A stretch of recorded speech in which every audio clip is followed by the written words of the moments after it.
Hi everyone, it's Rox. Welcome to Rock City, and today I wanted to share with you the outsider's guide to Miami. Now, I took a few trips to Miami in the recent past, and I wanted to share from my experience some tips for you that might help you have a pleasant trip while you're there. So I wanted to start with which airport to fly into. So I know if you're thinking, oh, I'm going to Miami, specifically South Beach. Actually, I'm talking about going to South Beach, not Miami, the city. I'm talking about South Beach proper.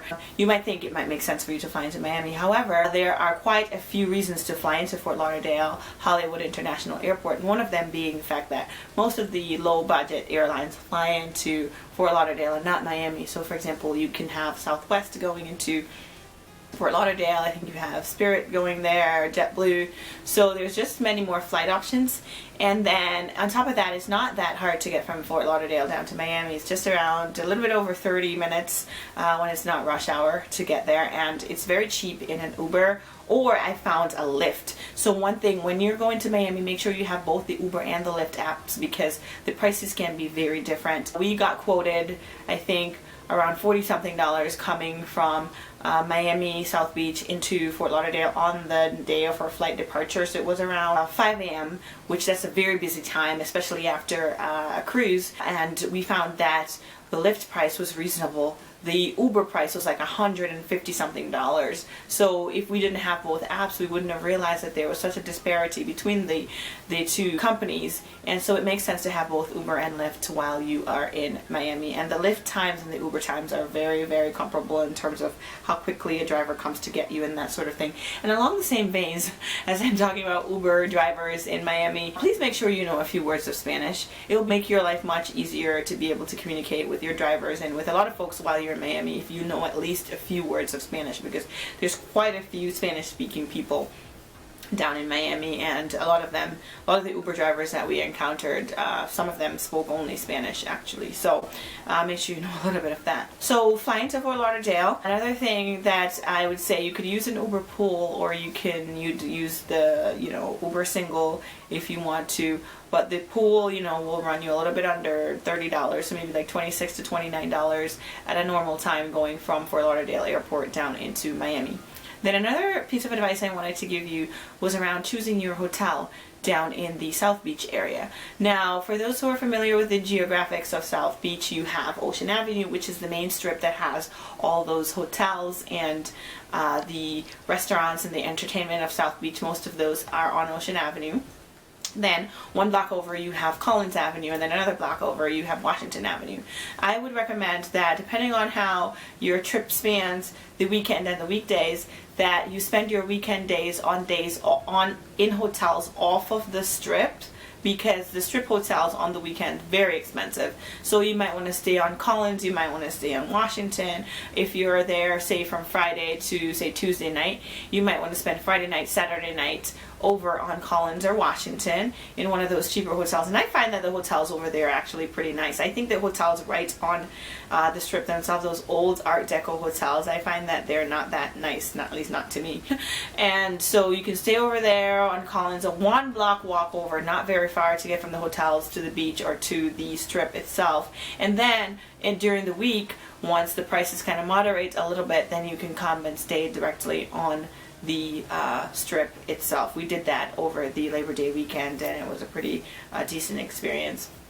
Besides the problems that we had with one of the hotels, it was a pretty decent experience in terms of making the switch over. The next thing I would say is make sure that you make use of your hotel when you're going to the beach, in terms of getting towels to go to the beach, and also you can get passes to certain sections of the beach that are reserved for certain hotels. And I think you might even be able to get beach chairs and umbrellas through your hotel, because one thing about South Beach, it's not like Caribbean beaches where you might have a hut or like an almond tree just sitting there and you can lay out underneath it. No, this is the barest beach I've ever seen. There's no shade. You have to have an umbrella. You have to have seating.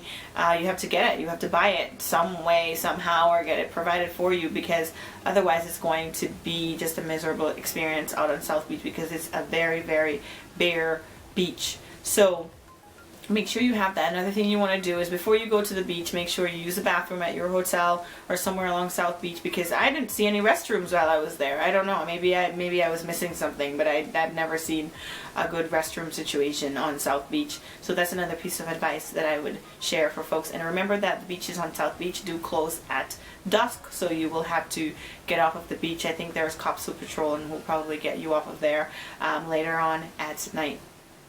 So the next thing I will say is, as far as your eating situation, it's similar to the hotels, where if you go onto Ocean Drive itself, then you're going to have to pay an 18% gratuity with any meal that you eat. And even though there are folks who are always out there yelling and telling you about all their specials that they're having and their cheap entrees and that sort of thing, where they do get you are the cocktails, you'll find yourself paying over $30 for a cocktail if you're not careful down there on South Beach. And then on top of that, they'll add in that 18% gratuity. I sat at one restaurant, I think it was the Pelican, and I ordered one seafood meal, and the whole thing for just me came up to $72. I don't even know how that happened. So you've got to be careful, and I didn't order a drink. You've got to be careful if you don't want to end up with a huge bill. What I would say is head on over to one block to Collins Avenue, or over to Washington Avenue, or even over to Lincoln, and over there you'll be able to find much cheaper options for eating, especially if you want to get into some Cuban food or something like that.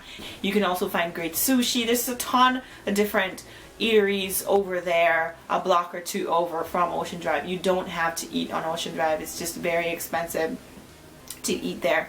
Another thing I will say is, as far as entertainment is concerned, for the nighttime, you can basically stay on the Strip. There's so many places to go. You could go to Fat Tuesdays, you could go to Wet Willie's, you can go to Mango's. There's just so many different places. You could go to rooftop bars and all kinds of places that you could go for entertainment. And just being on South Beach in and of itself, the place is so full of life.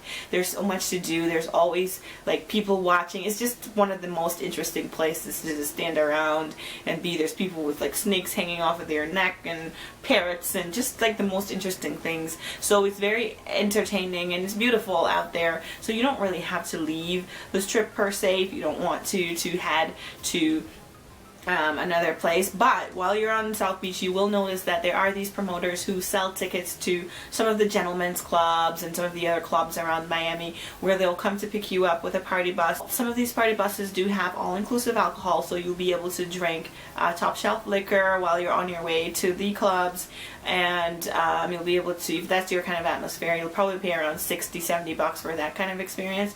If you don't want to do that, what you can do is pool with your friends in an Uber, once again pay less than $20, go to the same clubs, and buy drinks a la carte if you don't want to spend $60 a person to be on a party bus. So that is one way that you can entertain yourself at night on South Beach. Now during the day, what I would recommend, and my friends and I did do that, we went out and we got a boat and went off to a picnic island, which is just off the coast of Miami. And when you do that, you basically go to the marina, you get into a little boat, they have music, and you can have your drinks with your friends, and then you can basically drive along the bay, and they'll show you these homes of all these celebrities, just really beautiful homes along the coastline there in Miami, and then they'll take you to a beautiful picnic island where you'll be able to get off. And in our case, I don't know if this happens all the time, basically these guys showed up on like 3 jet skis, and they just showed us a great time. We jetted across the Miami skyline as fast as I've ever driven on a jet ski. It was really scary but thrilling at the same time. So that was a wonderful experience for a daytime activity in South Beach. If you don't want to do that, you can just simply walk along the Strip, you can go to the beach, you can hang out. It's just somewhere that's just full of life and exciting to be. I think that's all the tips that I have as far as my recent experience down in South Beach. I hope these tips helped someone, and that when you plan your next trip to South Beach, that you'll be able to partake in some of these wonderful activities. Thank you for watching my video. If you like this content, please like, comment, share the video, and please subscribe to my channel for more content like this. Thank you and have a great day. Has their tips to make sure that you and Preparing for Irma. This hurricane is coming.